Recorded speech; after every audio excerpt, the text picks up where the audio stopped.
on this episode of Edge of the Web. And I think we are trying to use Google Analytics to understand our user behavior, and it's not exactly what it's intended to do. Your weekly digital marketing trends with industry trend-setting guests. You're listening and watching Edge of the Web. Winners of Best Podcast from the Content Marketing Institute for 2017. Hear and see more at edgeofthewebradio.com. Now, alongside Tom Broadbeck, here's your host, Aaron Sparks. Check out all the recent shows over at edgeofthewebradio.com. That's edgeofthewebradio.com. Proud to be sponsored by the title sponsor, Site Strategics, your digital marketing, agile digital marketing specialist, focusing on results-based marketing and execution. So if you're interested in what we do over at Site Strategics, go over there at site, S-I-T-E, strategics.com, and check out what we do in the digital marketing space, what agile can mean to you as an organization, and give us a shout. We'll be happy to talk about possible action items towards your digital marketing success. We give you an hour free consultation, sit down and basically kind of unpack some of the things that we see on our side of the fence. We got some really cool tools, so you got to check us out. My name is Aaron Sparks. I'm the CEO of Site Strategics. Thanks for joining us. Every week we actually do this show for a couple of different reasons, and we talk about those reasons every show, but we've got to keep on bringing it to you because you may be a very first listener to the show. We've been doing this for over 7 years, and we focus on all these different tactics inside of digital marketing. We demystify and kind of unpack some things that you may not understand, or more importantly, things that are happening so quick in the digital marketing space. We kind of take this time right now, 3 p.m. Eastern, every Thursday, to be able to just talk about what's happening, what's changing so fast. So one, we want to bring you that type of information and education to arm yourself in the digital marketing world, but we also do it for our own selfish reasons. We want to keep our powder dry. I want to make sure that we are continually educating ourselves in the digital marketing space. So that's why we do what we do. I want to introduce to you my comrade in arms over here, Tom Broadbeck. He's the director of digital media over at Site Strategics. Hello, hello. Hello, hey, we got you back in studio. We're back. And you're not sick. I'm not. Thank you. Yeah. You're welcome. You realize I got sick last week. Yeah, I did. Well, the doctor said, I went to the doctor. Yep. He said I didn't have strep throat. You had mono. No. Oh, okay. They said I was all good, just the flu. And I was like, whatever, okay. Yep. They sent the cultures or whatever back to the lab. Right. The next week they called and said, you actually did have strep throat. What's up with that? I don't know. Why would they? So you did have strep throat. I did have strep throat and I came in. Is that what you passed around here? Yep. Possibly. Probably. Thank you. You're welcome. Thank you very much. But I'm really good now. We're all healthy. I got medicine, so. We're all healthy. I think all of us actually got sick in the office at one point in time. Noah's over there just trying to keep himself quarantined. I'd like to introduce to you our guest on the Zoom mic. We've got JD Prater. He's a director of growth and remarketing over at Beautiful AI. How you doing, sir? I'm doing well. Thanks, guys, for having me. Excellent. Hey, that was a nice shot of Tom there. JD, you are hailing from San Francisco, California. Did you know, you probably don't, that I was born in that city? I did not know that. How long were you here? Probably about 6 months. Okay. So you didn't run into each other? I don't think so. I'm surprised you didn't know that, JD. I mean, come on. No, I rarely known facts about Aaron. How about that? I like it. Well, JD, we want to dive into Facebook analytics, and you're bringing the meats today. So we want to dive in, but first and foremost, we want to go over some news items. You game for that?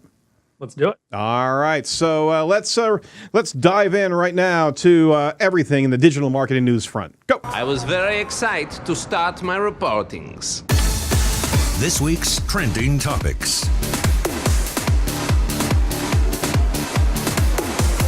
Alrighty, folks. Talking about Facebook. This is an article from Search Engine Journal by Matt Southern. Facebook upgrades Canvas ads, also known as instant experience ads. Tom, what do we got here from an upgrade? Yeah, so if you haven't, I've seen a few of these in actions before, so I wanted to bring it up. But essentially, it was called Canvas ads. Now they're called instant experience ads. So they have added some new instant experiences. that you can use for your ads. So one of them is called an instant storefront, which will help businesses sell products in a grid format. Instant lookbook, which enables businesses to display products in the context of a lifestyle image. There's instant customer, instant storytelling, instant form. And essentially what it is you can see there on the screen is once you click on the ad, it looks like it opens up in a new website, but you're still on Facebook. And it gives you a full screen landing page experience. So is it that's clickable, it's interactable, obviously, from the ad standpoint. It's like this giant interstitial we were told not to do by Google so many eons ago, right? Well, so I mean, you're still in the Facebook experience. Yeah, so exactly. so it'd be like Facebook has Facebook instant articles. This is instant ads. So you're in Facebook. Facebook's controlling the conversion funnel. There. So, but I have clicked on a few of them accidentally, and they have looked nice. At least the Canvas ads. I haven't experienced an instant ad, but they look nice and they're different. Some of their videos are playing at the top, and there's content at the bottom, and a nice little call to action button type thing. It's a rich experience. Yeah. Some of these templates, and you can actually roll with templates. You don't have to build this yourself. They have instant storefront templates, helps businesses sell products in a grid format. Instant lookbook enables businesses to display products in a context of lifestyle images. Instant customer acquisition helps businesses drive customers action by displaying offerings, including a clear call to action. Instant storytelling uses images and photos to give people a better feel, just like that cruise graphic was. And the instant form lets people easily share their contact information to learn more about your offerings. That's probably the biggest interest that I would have with that immediate form acquisition, that we can get in front of them and have a tantalizing carrot right there. I think that's probably the best use of this. But JD, what do you think about this? Yeah, I think we're seeing a couple signals here. I think we're going to see the new name, Instant. So one thing I like about this is it is fast. You don't have to worry about leaving Facebook to go to a web page, wait for it to load 4 or 5 seconds. So as far as a user, you're going to have a much faster experience. Of course, Facebook is giving you those templates to help you create them and create them faster. But the real thing for me more than anything else is the pixel, because one of those things with a walled garden or the Facebook experience was you're reliant on them to tell you how much time people are spending in it. And I've seen them spend, up to 30 seconds in one of these Canvas or instant experience ads. Wow. So now that you're able to put in a third-party pixel, I like that. No, absolutely. Now we're starting to integrate all of this across the board. And then along with that comes great attribution of these different campaigns across multiple platforms, right? Yeah, that's one thing where we'll get into a little bit with the Facebook analytics, but now Facebook analytics is also going to get even stronger because now you're going to be able to tie in Canvas ads, instant experience ads. Have you had much experience with the Canvas when they were Canvas ads? Did you run many campaigns around that? And what's the cost comparison of that versus a normal Facebook ad? Yeah, it really depends on the type of advertiser you are. So I think the more B2C tend to play nice with it. Got it. Outside of the forms. I think the forms, you can kind of go into the B2B world, but anytime that you can almost combine multiple, so you can have a static image, carousel, video, all in one unit. And so I played around with them with political ads as well. It was a way to kind of showcase who this candidate was quickly, easily, without having to necessarily go to their website, which was built terribly and it was kind of thrown together in the last 2 months. Right, and so, right. Yeah. That's great. I mean, what you're finding is that you're going to have more and more of this immersion technology before, they get anywhere close to the business-driven product. Which, in one way, from a converting focus, I want to be able to control that conversion on the website. But if we have these tools, and we hadn't had these tools for a while, now all of a sudden, last 2 years, there's so much new kind of this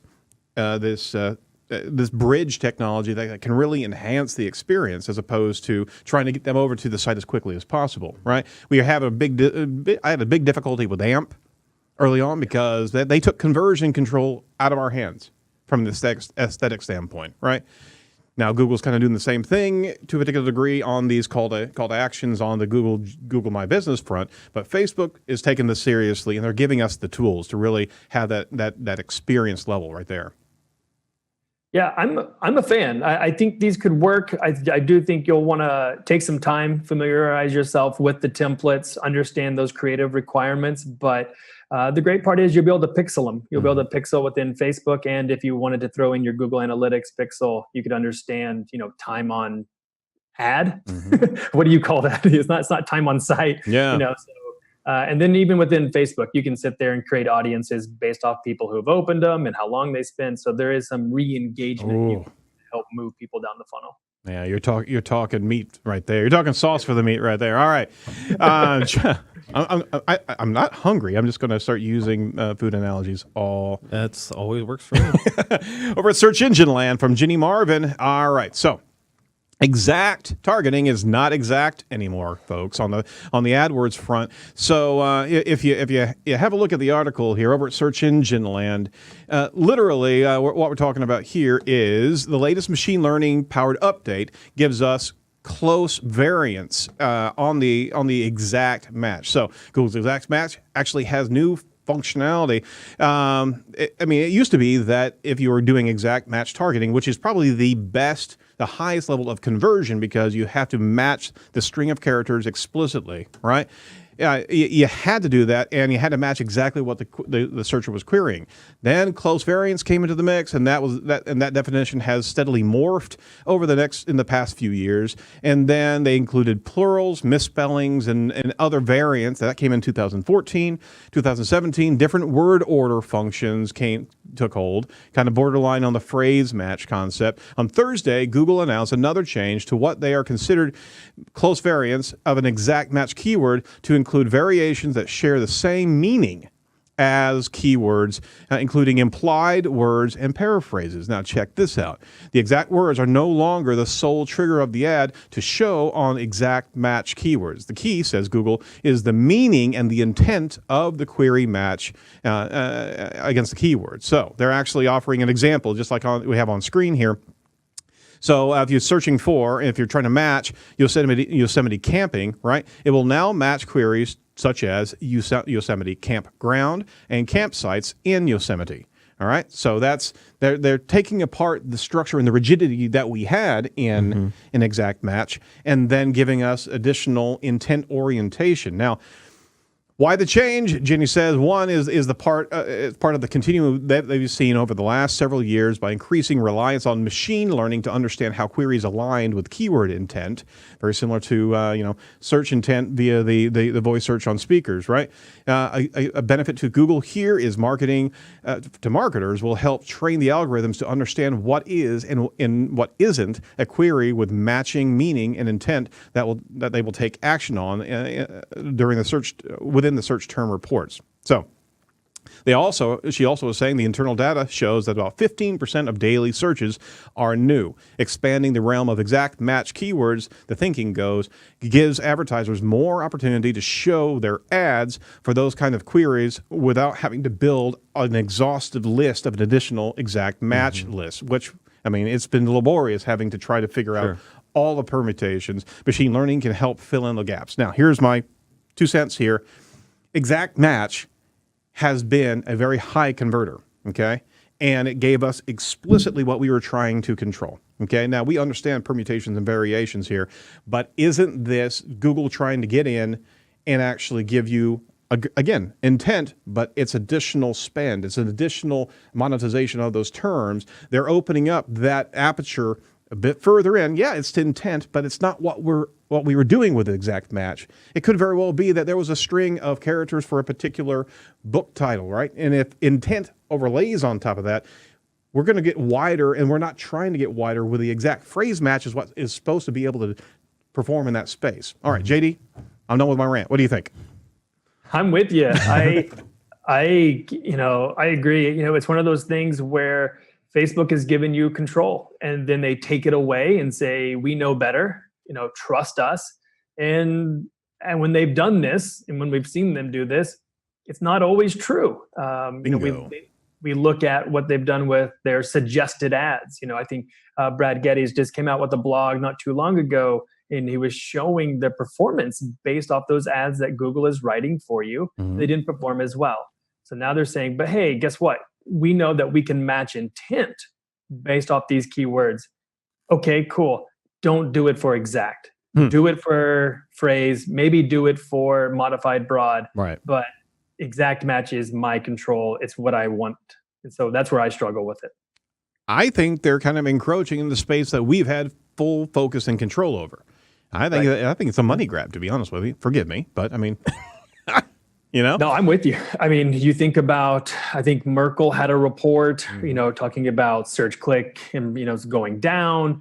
And then you think about how is Google going to continue to expand revenue? Okay, here's some responsive ads. Yep. Here's us going into exact variations, not even variants, it's variations. And so it's any way that they can get you more clicks, for anyone that's not monitoring their search queries, we're going to come at you. Yeah. Yeah. So then to combat this, are most PPCers going to be doing a lot of negative keywords? Is that the only way to combat it, or do you switch mainly to the phrase match, or treat exact match like a very narrow phrase match? I think it's almost going to be like you're going to be chasing the AI and doing whack-a-mole on the terms. If you have an exact match list and all of a sudden the intent starts coming in. Now, obviously, Google's going to try to show you how that intent's converting, but I mean, and that's going to be the argument, but you're going to be patting those things off and cleaning those things off. And do we have the restrictions that we want to have on exact? I mean, I don't know. I honestly don't know. I'm eager to see that starting to work. And you're not going to see sizable campaigns with exact match. And that's the other challenge here, is that exact match usually is a narrow grouping of terms, just because of the nature of it. And you're not going to see that many points of intent. It could be, I mean, the marketers that are listening to the show, they may have an extensive exact match campaign in which they're probably going to find a heck of a lot more intent. And then they're going to have to put those little tiny things out month over month over month. So that's probably even more work for us. I'm not griping or anything. Yeah. I went through, in kind of preparation for this, I just went through our most popular exact match keyword, just kind of looked at the search queries, and I found that it was about 10% were not the exact match that I was targeting. So that was variants. I wouldn't necessarily say variations because it was more of a variant of it, Wow. But, still 10%, and I went through, was kind of looking, that 10% didn't have nearly as high of a conversion rate. Exactly. And that's what really bothered me the most. There it is right there. And JD will probably check in a year from now. We're going to check in and it's probably going to be 30%. I'm just saying. Yeah. I mean, that's the logical conclusion. And I think they're going to try to take as much from the savvy marketer. I think that's where we're seeing this. The savvy PPC people are losing more control. And I think they're giving that over maybe to the focus of like the SMBs, which is also a concern when, you start thinking around agencies versus in-house and where Google is, I can't help but think that they're like going after agencies with some of these changes. And I'm like, why are you doing this? This is where the experts live. This is where, I want to give the most control to. Yeah. No. All right. Anyway. All right. We'll put that rant to bed. Going to be watching this very, very carefully because there's overreaches all the time, and we have to be, as marketers, have to be diligent and pushback. We've seen campaigns kind of go off the rails if you don't pay attention to the different changes that are happening. All right, from Engadget over the author of this article is John Fingus. Twitter and Periscope now offer audio only live broadcasts. So Twitter Radio, how about that? Yeah. I'm digging it. Twitter's offered at least some form of live video for years. And we're on Periscope right now. Hello, everybody on Periscope. But if you can't or don't want to put something on camera, what do? Right? Well, you no longer have to point followers somewhere to hear your thoughts. The iOS versions of both the main Twitter app and Periscope now support audio-only live broadcasts, giving you the chance to reel in listeners without having to make yourself presentable or draw attention to your presence. There we go. For those camera-shy individuals, right? Yeah, no, I mean, I just think this is a great option. Being a former broadcaster, news guy, the hurricane that's going to be hitting North Carolina here, right? You're probably not going to have the greatest cell reception, so this would be a great opportunity for your news media to get word out. That's a good idea. Or the emergency, police and fire department, whoever. Emergency personnel down there. It could be a great opportunity for them to utilize this feature. Again, it's only iPhone for some reason, but it would be a great opportunity. Like if you're at a conference or a marketing conference and you want to do a quick interview with somebody, and you can just do it right on your phone. Wi-Fi is not the greatest at a lot of conventions, but so this could be a good way to get past that barrier of having choppy video for a live broadcast, and you can just do audio only and not use as much bandwidth. Yeah. So. Yeah, and along with that, I guess my one question is if you're going to be able to produce just live audio like that, do you have the chance to be able to export it out of Periscope to be able to use it for any other syndication, any other iTunes broadcast, or any type? Can we repurpose that? That I don't know. I'd assume there would be a function. I know within at least Facebook Lives that we do, we can download the Facebook Live. Right. I haven't tried to download anything off Periscope, but I assume that if enough people use it, they could at least make that an option if it's not already. Yeah, it would be a great tool to be able to do we've been looking for podcast live functionality, right? And the essence of it is it's always post production and getting it into iTunes, what have you, from a delivery standpoint. Now we have the ability to go live, right? Yeah. And then be able to repurpose that and pull it back into our ensemble of audio. What do you think, JD? Like when I was reading this one and hearing about it, my first initial reaction was like, meh. I was like, It's like there's so many other things I wish Twitter would, actually produce or actually do. And so when they were coming after this one, I agree with you, Tom. I could definitely see this for broadcast, podcasters, news-related stuff. I'm interested to see if the average user will use it, and then if the average user will stick around. I thought that was kind of interesting to think about. Would I stick around for a live radio broadcast? Would I stick around for a live podcast? Or is Twitter really that quick, moment? Yeah. And then I think the second part is just the Twitter audience. Are they there? Are they going to stay around? The growth has been kind of stagnant over the last year. So that's kind of where I am with this, feature rollout. But I agree with you that there's some serious potential, especially for, you guys here at Edge of the Web. Yeah. Yeah, I just remember the broadcast side of me, was the Paul Manafort stuff that's going on. I don't know if you saw that. There was no reporters, or they weren't allowed, no cameras, nothing were allowed in there. And so as soon as the verdict came down, right, all the news reporters were sprinting out of that falling over each other. Yeah, falling over, they're sprinting out of there. The female reporters took off their heels and they were running barefoot across the concrete. That's right. To get their news story out. But how easy would it have been to pull up a Periscope, right, and do it right then, right, as you're walking out? I dig it. I dig it. I expect savvy news people to take advantage of this, and we'll see. Well, you almost think that would have been a logical conclusion, and some entrepreneur would have actually created a news broadcast social platform like that. Yeah. Anybody out there thinking about doing that?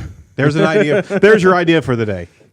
Some other ideas for the day. You certainly want to join our newsletter that comes out each and every week, covering everything that we are talking about on the show, who we're going to be interviewing, who we just interviewed, some of the news items that we're talking about, and much more. So if you want to text to the number with your smartphone, don't do it while you're driving, the number 22828, the word Edge Talk. You can start the enrollment right there. We don't use your email for anything else except sending out these digital nuggets of gold each and every week, and we certainly would appreciate you jumping in there and giving us some feedback on how we're doing on the newsletter. So jump in there. You can also subscribe right over at edgeofthewebradio.com. So that said, you can see all the featured trendy topics over at edgeofthewebradio.com. That's on the news side of things. But right now, let's deep dive with this week's featured guest. Now it's time for Edge of the Web featured interview with J.D. Prater, Director of Growth Marketing at Beautiful AI. So deep voice guy. I mean, we always get asked, can we have that as a ringtone? We always like to introduce our guests with movie trailer quality introductions. It's like the episode of Family Guy where he has the narrator that narrates his life. It'd be kind of like that. Is that the same one that he has a soundtrack going with? Yeah, soundtrack. Yeah. All right. Sidebar. Okay. All of our listeners, all our audience, we want to introduce you to JD. JD is the Director of Growth Marketing over at Beautiful AI. He's a performance marketer and a digital media strategist with a passion for organizing data into actionable stories. Hallelujah.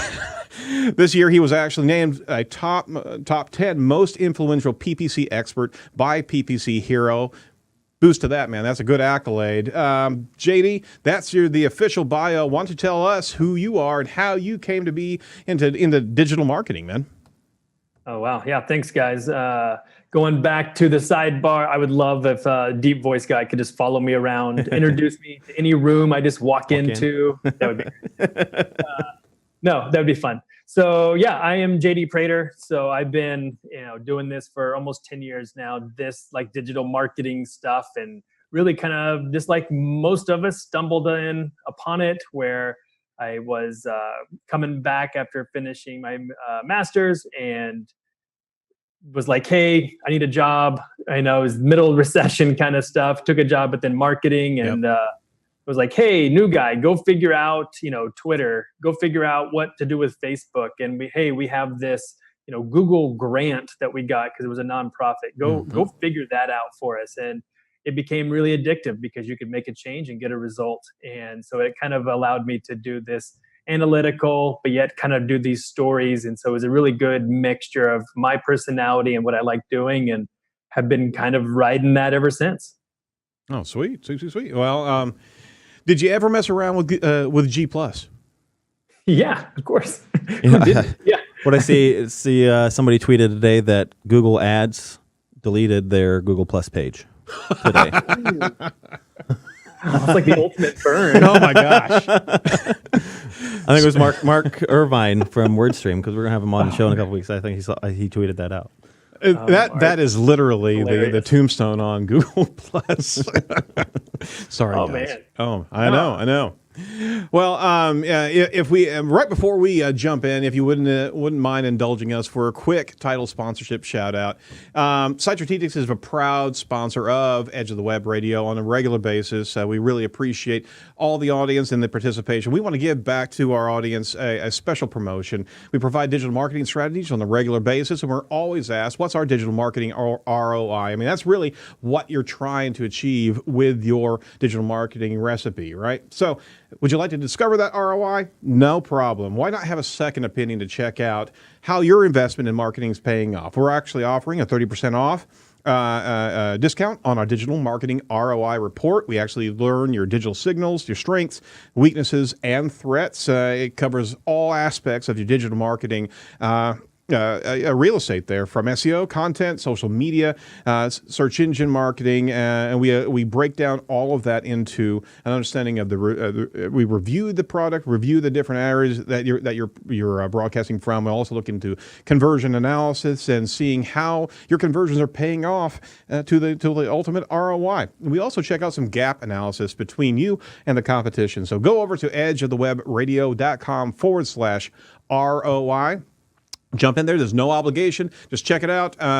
Give us some information. Let's get the conversation going to see whether or not this report would be good for you. All right. So thanks for the gratuitous plug there, JD. Let's jump into a recent speaking engagement you were at over at Inbound 2018. You had a presentation focused on people, not devices, a data dive into Facebook analytics. Can you share a bit about what that talk was all about? Very beginning, it's all about Facebook analytics. And really what I am finding more and more is that we're not using it enough. I think we're slow to adopt, a free analytics tool coming from Facebook. And, it was one of the things where I got to play around with it a couple of years ago, because it really was launched in the app space. And then over the last year, I've really kind of focused in also on the website space. But more importantly than anything else is, it's a unified view. And so what it's doing is it's taking your app, your website, and Facebook traffic and combining all of this by user, which is what Facebook is really good at. It understands the user, not necessarily an event firing or needing the actual like pixel to fire across every single thing. And so they can do cross device, they can do cross channel, and understand how you're moving within your digital journey. So it's a good, you're utilizing the Facebook data of user profiles and not user profile, wrong term, persona information and the demographic information, as opposed to trying to interpret behavior. I mean, there's so many things inside of Google Analytics that are not connected to demographic information. Now we've got a lot of insights now inside of analytics, and we can start seeing the audience, but Facebook is natively developed to understand people, not data, right? Yeah, that's correct. And I think what we kind of forget a lot of times is kind of how I was prefacing this is, what is the job to be done? And I think we are trying to use Google Analytics to understand our user behavior. And that's not exactly what it's intended to do. It's intended to measure website behavior. And those are very different things because Google Analytics doesn't understand cross-device. And I would make the argument, I'm a very different person. My behavior is very different if I'm on my work computer, my home computer, and my actual mobile phone. But what Facebook's able to do, because we never log out, is able to tie all of those devices together to give you a unified person and a unified view of how I'm interacting with your brand, whether that's Facebook, whether that's a website, whether that's app. And then it's in beta right now, their advanced measurement tool. It should come out, will give you even more access to your cross-channel work that you're doing. And wisely said there is that and Google Analytics is just one stop on the journey, right? Yeah, that's correct. The website is one stop on the journey. So talk to us about the Facebook, the deep channels of Facebook Analytics. Is it under Insights or is it a different URL? Is it similar to Insights? Yeah, great question. So a lot of people do get this confused, and it is a different product that Facebook is offering. So analytics.facebook.com. So again, analytics.facebook.com will get you there, and you can log right in. And what you'll eventually want to do once you get there is start setting it up. And what you're going to do is set up what's called an event source group. And this is where you're going to start combining the different elements that Facebook understands. This is your pixel. This is your Facebook page. And then you can also tie in your app if you have one. They used to have offline events, but that got taken away in July, as we saw with kind of some of these privacy issues. It might resurface later on, but as of right now, you're able to tie in Facebook, your Facebook pixel, and then your app.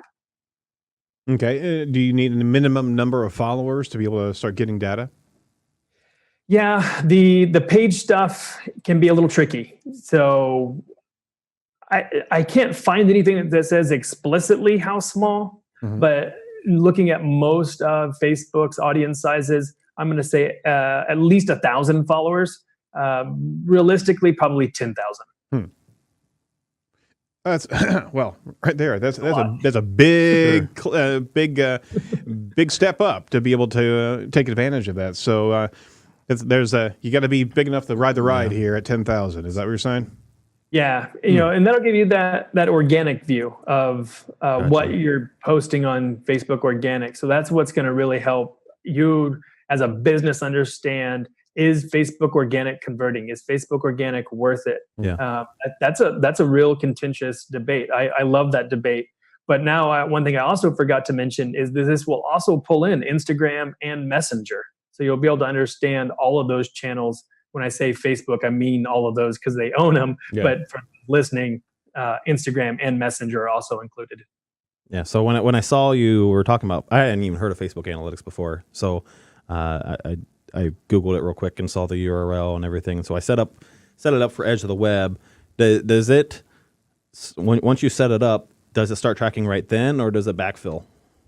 It does backfill, which is awesome. All right, so for all of us out there, as long as they have the information in the data, it will backfill, which is, again, not the same as GA. No, GA, you got that right. You have to set it and then move forward, and hope you set it up correctly and move forward.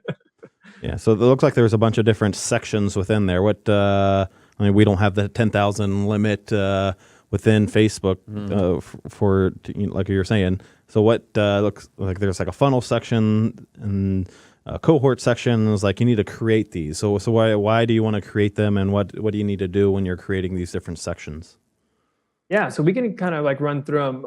If you're just jumping into it, just to kind of understand, I like starting with funnels. I think for all of us that are performance marketers, we understand what a funnel is, and what it's really going to allow you to do is set up events. So someone did this action, and then they took this action, and this is where you get really fun and you can get real advanced, because from here, as I was kind of just showing in the presentation, was, hey, let's understand how many people reacted to like a Facebook post, ad, and then converted. Like that's very different than just a click. And what I ended up finding was 6% of people that react end up converting. That's a great conversion rate. That's a great signal. Yeah, it's a great signal. So maybe I need to run more engagement campaigns, And so that was one thing that we're testing. We're trying to understand, like, should we run more engagement ads, or is it just the people that are most likely to convert also engage? So we're trying to understand those signals. Oh, that's awesome. If you're a super advanced one, this is my last, like, if you got the deck, it's like the very last slide towards the end. And I love it because I think we're all going to geek out on it, but we've always wondered, how does social, specifically Facebook, specifically Instagram, impact organic search? We can solve that with Facebook Analytics. So you can say, go in, new user activity. That's what it's called in the funnel. Okay. New user activity. You're a brand new user. You started your activity. You can refine that. So new user activity that started on Facebook or Instagram, then took another action. That another action is they came back through Google search and they converted. Ooh. What I ended up finding was 3%. 3% of people started on Facebook, Instagram, came back through Google search and converted. So that's really nice. And that's a conversion. I didn't even look at, maybe even before that step, just came back through organic. That's what amazing you can do with this. Now, I'm assuming that you can also, outside of, you're going to be able to also see Google search of new users coming into Facebook and then interacting with your site. So it's not only the Facebook users, and they are users, obviously, because they have a Facebook account, but they're coming in from a Google search and then seeing your link, seeing your content, right? Yep. Excellent. So you have those two perspectives as well. You got and then that bridges the gap of remarketing. If you're running any type of remarketing ads inside the Google or Google search channels, right?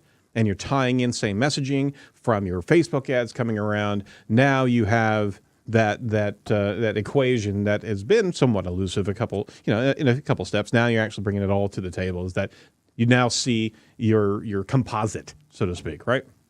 Yeah, well said. It's 100%. And it's not based off device. We know that social is mostly mobile traffic. Right.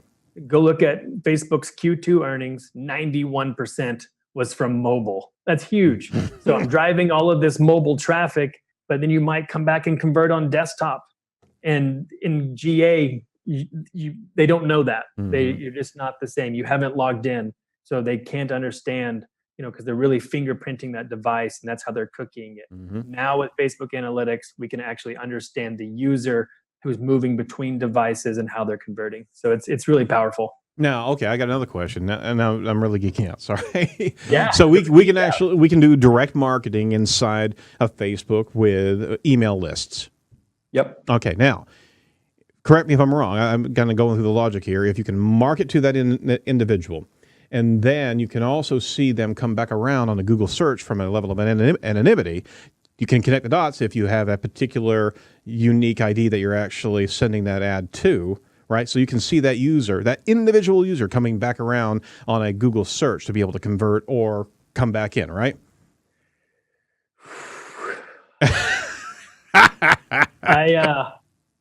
So this is what they don't want you to do. Did I go too far? So, yeah, I think there's a possibility that you could do that. It's not exactly how they want you to do it, because they do want to protect the user's privacy and being anonymous to an extent. There are obviously some workarounds, because if you were incorporated offline events, that's where you could also throw in lists. You could throw in conversions, and then you could really go backwards from a conversion.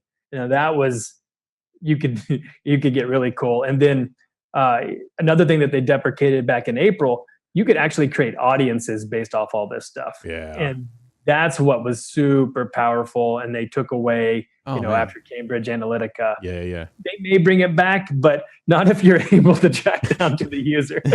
Forget I said that. Just rewind. Facebook product team, you did not hear that.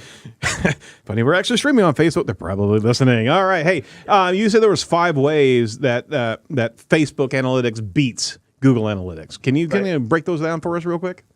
Yeah, so I'll break them down for you guys. It's we mentioned a couple of them already, but kind of the first one is you're going to get a complete view of the customer journey. And there's some other ways that we can understand this through UTM targeting as well. But it really is kind of the best way to understand the view of a customer journey.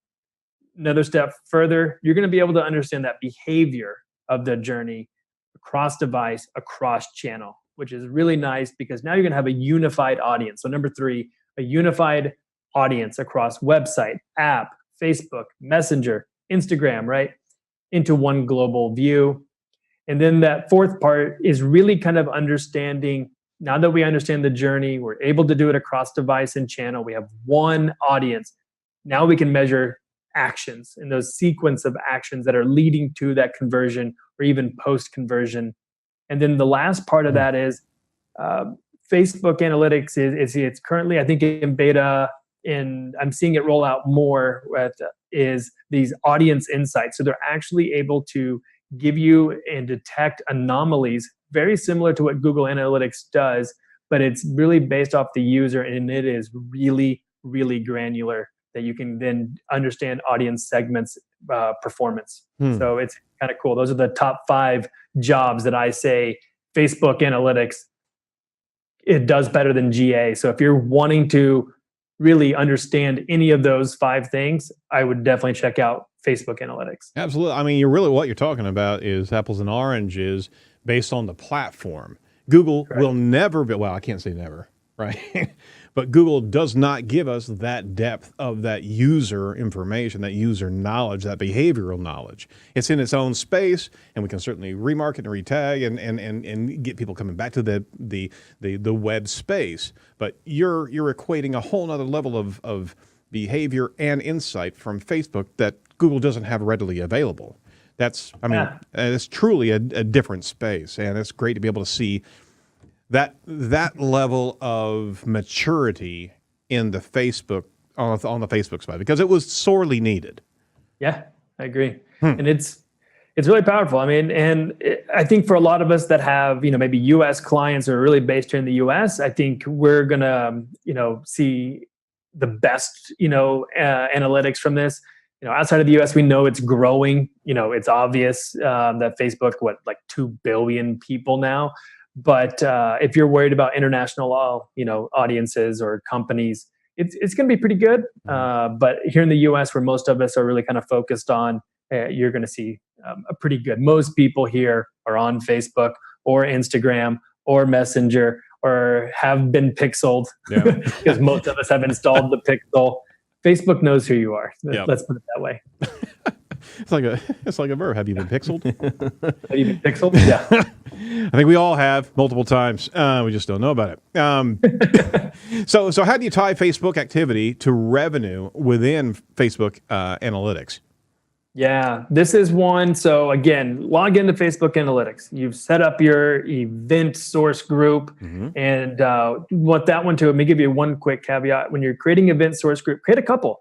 Create one that has all 3 of the things I talked about. Create one with just the page, just the pixel. And now you can kind of, create, different event source groups. But let's just say you got it set up. Let's say that your page is big enough and you're kind of moving through. There's a thing that they just launched at their F8 conference in May called Journeys. And what it's going to look like for those that are familiar with GA and are geeking out is like these user flows, behavior flows, where it looks like you can kind of see how people are moving through visually across your website. Patterning of some sort. Yeah. Yeah. And then what Facebook Analytics is able to do is to actually go a little bit broader and to show you web, Facebook, Messenger, and how you're actually moving across outside of just the website, what it looks like on your path to the conversion. So that's the next thing I would definitely recommend setting up journeys, because it will take about 24 hours to populate once you set it up correctly. And to set up correctly, you're going to need to be tracking some kind of conversion or an event that's firing that Facebook can, take and then kind of work backwards from. But now, these are not Facebook only events. These are web-based events as well. Anything that you pull into conversion points, right? Correct. And these are the ones that you've predefined right. To Facebook. So if you're an ads manager and you're running Facebook ads and you have a conversion set up, you're good to go. Like you've set up conversions. What you'll tell journeys to do is to say, hey, this is the conversion I want you to map to. Now show me what happened before. Oh my gosh. Oh, sorry. Calm down. Yeah. And forgive me, I'm salivating a little bit. It's huge. Yeah, I mean, it really is. And you'll see it'll be like all over the place and you're going to see different paths. But some other things that it's going to tell you is like the median time. How long did it take someone to complete this action? What does that conversion rate look like? And you're able to like break it down by the different types of channels of how people are maneuvering, to your website and over to Facebook and outside of Facebook. And you'll be able to kind of see. You also talk about slicing your audience data with segments. Can you build segments from those journeys? That's correct. Yeah. So you can go in, it's at the very top nav bar. They don't necessarily highlight it, but you can create segments and really drill down in on an audience. So if you're trying to understand, maybe it's age, it's gender, it's browser, it's device, city, country, whatever it is that you want to define as your segment, you can then funnel that information through. I dig it. I mean, Facebook. I mean, the terrain of Facebook is vast, and you're getting such behavioral knowledge. Just that rich constructs that you can create inside of Facebook is incredibly valuable, just because of the kind of the sandbox environment of behavior that's being demonstrated by users to Facebook all the time. I mean, it's in its own little ecosystem. Now you start connecting with all these other remote platforms, the different points of your brand, right? It's all going to feed back into Facebook with that rich information. So it's going to start playing a whole nother role, not just in interpreting Facebook user behavior, but you're going to be feeding that additional external platform data, right? Yeah. And, any of us that are running Facebook ads, I know that's a lot of us out there between Google and Facebook. It's also going to help you really understand your funnel and understand your story of, like I was saying earlier, should I be investing in engagement ads? Should I be investing in video more? And it's really going to help me to tell those with the funnel specifically, understand those actions and how someone has moved through a certain funnel based off what they've seen and done. So I really like it for that part as far as the ad type, or the engagement type. And then also just, is organic working? I mean, it's a question. I mean, we have people that are dedicated full time, to organic. And I'm like, is that even worth it? Like, are we even getting anything out of that? And I for these larger brands, I completely understand it. But, if my reach is only 1%, like, no offense to you guys out there doing organic social, but it's like, is it worth it? You're going to be able to actually know that now, which is what I really like without having a third-party tool. Well, you also understand, you're also seeing the effect of your ads on organic and vice versa, right? Correct. Yep. It's a very good point. So you start vetting out the not only the marketing lanes of organic and Facebook, but how they work together. Organic and advertising, but how they work together and how they can actually kind of join hands and work together as opposed to being separate broadcasts. Yeah. And it's fun too. And I know a lot of people are going to be experimenting with Messenger and trying to understand Messenger ads. Larry Kim was there at Inbound, and I got to hear him do a keynote, and he's got his mobile monkey, right? And he's trying to really get into the Messenger world. And, I think it's another thing that we're kind of lagging on and trying to understand as marketers. But again, Facebook Analytics is going to really help you understand people that have interacted on Messenger and Facebook and your website. And you can actually break those out and see all three. And you'll be able to see like a Venn diagram of how many people are doing all three or how many people have done, one of the actions. So it'll be really nice. And for those that are trying to measure Messenger, it's another tool that you can use, and it's free. Yeah, I've always wondered, but we over here haven't actually moved into the Messenger advertising. I was really reticent to that, and I hadn't gotten really sizable data that it was an effective tool. Right. Would you concur there? He's nodding, everybody. Yeah, I'm nodding. Sorry, I'm with you. Again, I think it really depends. Like if you're B2C, don't get me wrong, B2B people can use it, but are you going to be interrupting versus providing value? And I think with Messenger specifically, that's what you're going to have to contend with. Provide value. And that's what you're going to have to play around with Messenger. I've seen the great stats and the case studies. Whenever people nail it, they nail it. And I'm like really jealous of those stats. I just don't know that I can replicate them. That was very diplomatically positioned there. You realize that? There's a cobble industry of messaging marketing. Yeah. I'm just saying you don't necessarily have to drink the Kool-Aid with what a lot of people are saying. I just don't know if we're there yet as users to say, this is what I want to see when I'm in Messenger. Because when I think of, again, why do I use Messenger? When do I use Messenger? I don't want to see your blog post. I know where it is. That's really what it comes down to. I know where it is. I'll go look at it if I want to. That's right. But it's really good. It's really good. And you get amazing open rates. And it's like, yeah, maybe. Or I can just, like what you guys say, is, subscribe. Like that's the action, right? Subscribe to Edge of the Web, get that news. I've opted in. I'm more likely to engage. And I've already said, yes, I want this, rather than interrupting me to go, hey, I have a new blog post. And I'm like, so I'm over here texting my sister, like, hey, what's up? Like, what are you doing? I don't. Well, Facebook insights give us the piss off factor. I mean, that's what we're really asking.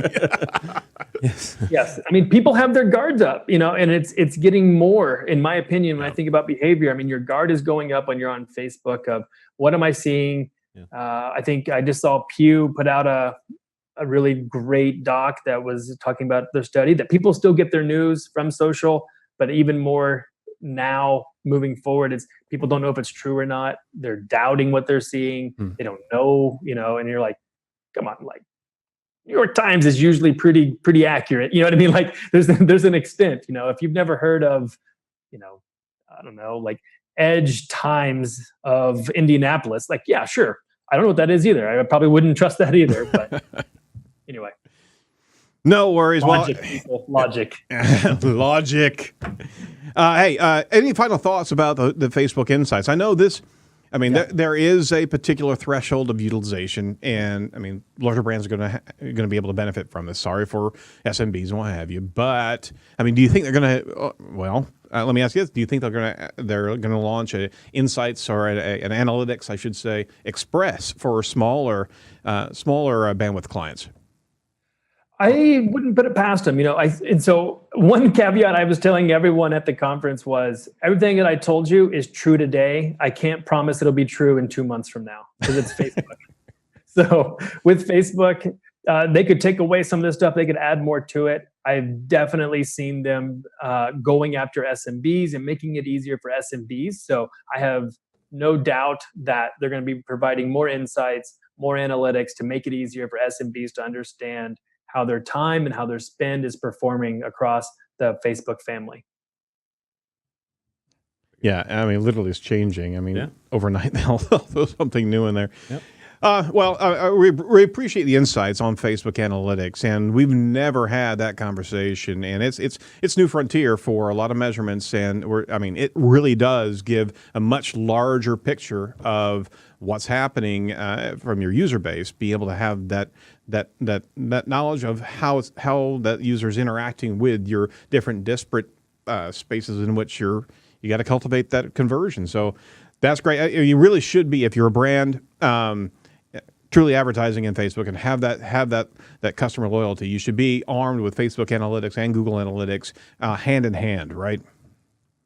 Yeah, I agree with you. Am I out of GA? No, I'm in it every day. Yep. I'm still, analyzing things, and Google Analytics is going to beat Facebook Analytics when it comes to just measuring website stuff, hands down. It's just too new, and it's going to look more like event-based tracking. But definitely go in, play around. I mean, I do think the cohort analysis, which we didn't quite touch on, is really powerful. But I'm still in GA. I'm still a GA fan. I'm also just using this as part of my tool belt to really understand what's happening. All right. Because it's our show, we're going to pull it back around. Let's talk about cohort analysis quickly. Lay it on me, because he teased it right there. Right? Give it to us. Go in. Yeah. So cohort. So a cohort is really trying to understand an audience segment and looking at it over time, right? So whenever we go in and we created a cohort, maybe we just want to understand everyone that's visited the website in week 1. Did they come back in week 2? Did they come back in week 3? And then we also want to understand that over time. And so what you're going to end up seeing is kind of this like shaded, I don't know, you should go look. It's going to be very dark in the top left, and it's going to get lighter as you move to the right and to the bottom. And so that's kind of a cohort analysis, really understanding our audiences coming back and taking an action, whatever that action may be. And again, this is where I think it's going to be really strong for those of you trying to understand website traffic. Maybe you have like Beautiful. So Beautiful is a single page app, and we're trying to understand, are people coming back in under the user, right? Maybe they didn't clear cookies or anything like that, right? Facebook Analytics is actually more accurate on the cohort analysis because it is a users versus GA. And so go in, play around with cohorts, understand how people are taking action, and if they're coming back and doing that action. The one I just mentioned was just like page views on your website. That's the most kind of basic one we always look at. But you can break it down. Blog traffic, for example. Maybe you have it as a subdomain, or maybe it's in a folder. So /blog or blog dot something. And are people coming back to your blog? Are you getting that readership up and trying to understand? And then connect the dots between your Facebook ads and some of the content that you're spending a lot of money on, right? And they're not taking a moment's look at it. It's like you can really start vetting out your own production and seeing, placing bets on the right places based on that behavior. Yeah, no, very fair. And that's one thing I like to do. A lot of us are running ads on our content. We're going for that top of funnel, trying to provide value with the blog. Let's run the cohort on that. Let's understand, are people liking that? And are they coming back and consuming after, being hit with an ad, maybe on Facebook to come read this blog, or, podcast, webinar, you fill in the blank of what type of content we're driving people to. I dig it. Well, thank you for going in the unpacking cohort, because it was going to drive me mad if we didn't actually talk about it. Hey, speaking of what drives you mad, what bugs you in your industry right now? Oh man, what drives me mad right now is a couple of things. I think my main two are lack of diversification across our ad spend. So I'm really coming at this from like a PPC perspective, and I think we're too over reliant on Facebook and Google. I think that's one, and then two, I think a lot of times we confuse doing work in Excel specifically as actually being productive. And I think a lot of times we end up just moving numbers around in cells where we could have automated all of that with like a third-party tool and saved my life several hours a week just trying to understand data. So I think those are the main two things that really bug me. JD's trying to take our spreadsheets away from us, man. You can pry my spreadsheet from my cold, dead hands. I just... a lot of that stuff can be automated, and I think a lot of times what I mean by that is we end up confusing what is productivity and what is insightful. Absolutely. And what we're really hired to do, is to be a strategist and take that data, tell those stories, and inform. Maybe it's a client, maybe it's our in-house team, maybe it's my CMO, and we may spend 10 hours in Excel where if I would have had, Tableau as like a data visualization tool, Right. that I could have been done in 30 minutes. Yeah, right? yeah, yeah. So, Yeah. I mean, you're absolutely right. And I mean, we have such rich technology at our disposal now. You got to be smart enough to be able to train the tool, right? But you're setting up experiments, and I got to tell you, you're absolutely right. Is that the analysis vestige is one of the last areas that digital marketers can hide inside of to make it look like they're efficient or like they're busy, but they're just kind of spending a heck of a lot of time. I hate to say it, guys, but I mean, there's so many tools out there. I mean, just pick one, put your experiments into it, and then do the marketing, right? Oh man, yeah, nailed it. I always loved the cat, like, get back to marketing, right? Like that's what we want to do. Like don't get me wrong. There are people that love Excel and love like not leaving Excel and hiding in Excel, and there are people that are fantastic in it. But I think the majority of us are slow. We don't understand all the hotkeys. We'll create several pivot tables trying to understand what is going on, and VLOOKUPs, where again, if I was using even like Power BI, which is free from Microsoft, like I would have been done, in minutes. So anyway, take a look at it. And then with diversifying ad spend, get out there, like test in other channels. You'll be surprised at what you'll find and where you can get new audiences. Well, conversely, and to wrap up, what excites you about your industry? What excites me is like really kind of like where we're headed. I like that marketers are getting more savvy. And what I mean by that is we're trying to understand technology more. So I see like what excites me is like this rise of the technical marketer. Like even like for myself, like getting into Tag Manager more. That's really fun, and it's really exciting when I'm able to track without needing the help of like a dev team or an engineer to go in and place code. So I think we're seeing, especially on the PPC side, I know you SEOs are like way more technical than we are, but I think you're seeing PPC people specifically getting in there, wanting to learn how things work and then how to manipulate certain things. And so that's what gets me excited with these technical marketers. I dig it. I mean, the more and more that we can have the marketing folk start appreciating and learn some of the technical nature, right? Makes me a happy camper. Hey, give us some fun facts, man, before we have to cut off here. Fun facts. I think my most fun one that I'm probably most proud of in the last year was I was a state champion in cyclocross here in California. So it was kind of fun. What cyclocross? Yeah, exactly. That's always the next question. So it's like, cool, man, you won state, but like, I don't even know what that is. So what were there, like 5 people? It's like, yeah, there were like 11. And I'm the winner.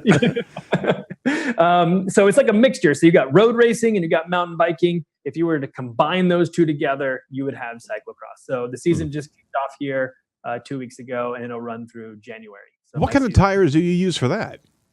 It looks like a hybrid of mountain bike and road. So the bike looks like a road bike, so it's kind of, aero, got the wrapped handlebars, and you're still kind of on a skinny tire. So it's not as fat as a mountain bike, but it's not as skinny as a road. So I do have like knobby tires. So I encourage everyone, go check out YouTube on like cyclocross crashes, and you're going to see some really good stuff. Are you featured? No, thankfully no one's around, filming mine, or else I would be. Yes, crashing is very, very popular, and so a lot of people come just to heckle people, and as they fall. They're trying to cause a crash. My God. Yes, it is completely acceptable to do that and drink a lot of beer. No, that's the sport right there. There you go. Hey, congratulations. You also let us know that you're going to be a father in November. Yes. That's going to be fantastic, and wish you all the best on that. Yeah, thank you. Yeah, we got baby boy due November 16th. So Wow. slowly getting ready. We got we're trying to get the baby room, and that's where we are right now in this journey for all those people with kids. I have to start painting this weekend. Yep. So get ready. Been there. I remember the first first bit of wallpaper that I had to make. Ooh, wallpaper. No, it Fancy. was Peter Rabbit. It was like a strip of wallpaper that goes all the way around. Yeah, the border all the way. It was Peter Rabbit, and I just wasn't ready for that. Yeah. But now, well, congratulations. It's your first one, right? So Yes, it is. Yeah. enjoy it. You're going to take a lot of pictures. Come your fourth one, you won't have any documentation that he exists. That's right. Kidding, Luke, and kidding. All right. Well, thank you so much for your time today. We really appreciate unpacking Facebook analytics, and we really appreciate you in the forefront out there in the digital marketing kind of evangelist space, talking about this and educating the others, because we need more people out there sharing this information and not just holding on to it. So kudos on that, man. Yeah, thank you. I really appreciate it. If you know me at all, that is what I love to do. I love sharing information and learning from other people. So thank you. So we certainly want, you're more than welcome, and we want to promote Beautiful AI. Give us a quick breakdown on what it is, man. Yeah, so Beautiful AI, we are using AI to build your presentations. So everyone hates PowerPoint. Well, we can come in, help you out using AI as your designer to create your next presentation. So weekly syncs, it could be your conference presentation, whatever it may be. Give it a whirl. It's free, and have fun. Yeah, absolutely. Highly recommend going and checking that out. It's a fantastic tool, and boys, we just need a junk PowerPoint, don't we? Let's just get rid of it.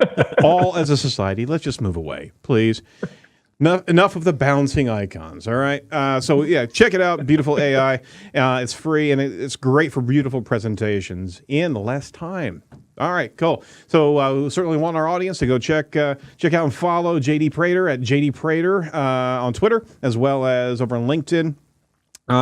Any final insights for our listeners today? No, I think, as we kind of, wrapped up with everything is, I think, go play, go have fun. Block off 30 minutes tomorrow afternoon, analytics.facebook.com, set up an event source group, play around with funnels, just see what happens and see what kind of insights you can, have. And then when you think about Q4, think about other ad networks that are possibly out there where your audience might be living, and, diversify that ad budget a little bit. Break it out and experiment test. Absolutely. Highly recommend that on the show on a regular basis. All right. Well, thanks so much, JD. We really appreciate the time you spent with us today. Thank you guys for having me on. More than welcome. Thanks to all the all listeners over at Edge of the Web Radio. Thank you to all the iTunes and Google Play and all our audience in the audio side of things. Certainly, I appreciate you joining us on our live stream and all the watchers on our video feeds. If you want to see us where you're at and you don't see us coming your direction on audio or video, let us know. We'll certainly get our content there. Thanks to everybody over here at Site Strategics for continued support of Edge of the Web, and especially our guest, JD Prater. Check out all the must-see videos and much more over at edgeofthewebradio.com. That's edgeofthewebradio.com. We will be talking to you next week. Who are we going to be talking to? The author of Bullseye Marketing, Louis Udema. Sweet. I don't know how to say his last name, so I apologize. We'll get that figured out before the show. We'll learn that. We'll have that put to bed by that time. So Bullseye Marketing, go check it out online, and we're still going to be talking to the author next week. Thanks so much for everybody listening and watching. Do not be a piece of cyber driftwood. We'll talk to you next week. Bye-bye.